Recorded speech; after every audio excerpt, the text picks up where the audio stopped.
Hi students, NIOS students, 12th standard students, உங்களுக்கு computer science exam நல்லபடியாக எழுதுறதுக்கு நான் சில டிப்ஸ் தரேன். ஓகே, உங்களுடைய ப்ராக்டிக்கல் 40 மார்க்ஸ் எழுதிருப்பீங்க. அடுத்தது 60 மார்க்ஸ் தான் தியரி. அதுலேயும் அப்ஜெக்டிவ்க்கு நல்லா இம்பார்ட்டன்ட் கொடுங்க. 1 மார்க் கொஸ்டின்ஸ் உங்களுக்கு 27 கொஸ்டின்ஸ் வருது. ஸோ அது மல்டிபிள் சாய்ஸ் கொஸ்டினாகவும் இருக்குது. அப்புறம் நெக்ஸ்ட் சப்பார்ட்டாகவும் இருக்குது. அதுலேயும் இன்டர்னல் சாய்ஸ் வேறு உங்களுக்கு இருக்குது. ஸோ ரொம்ப லக்கி நீங்கள்லாம். ஏன்னா லாஸ்ட் இயர் ப்ரீவியஸ் இயர்லாம் கொஸ்டின் பேப்பர் இந்த மாதிரி கிடையாது. இன்டர்னல் சாய்ஸ்லாம் கிடையவே கிடையாது. ஸோ இதில் உங்களுக்கு அப்ஜெக்டிவ்க்கு இன்டர்னல் சாய்ஸ் இருக்குது.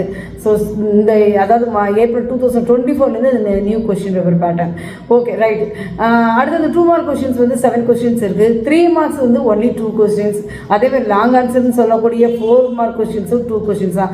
ஸோ இந்த 3 மார்க் கொஸ்டின் இந்த 4 மார்க் கொஸ்டின் 2க்கு போய் நீங்கள் ரொம்ப கஷ்டப்படுறதுக்கு பதிலாக அப்ஜெக்டிவ்ல நல்லாவே கான்சன்ட்ரேட் பண்ணுங்கள். நிறைய மார்க்கும் வாங்கலாம், ஈஸியாக பாஸும் பண்ணலாம். So students, new question paper pattern உங்களுக்கு சாதகமாக இருக்குது, யூஸ் பண்ணிக்கோங்க.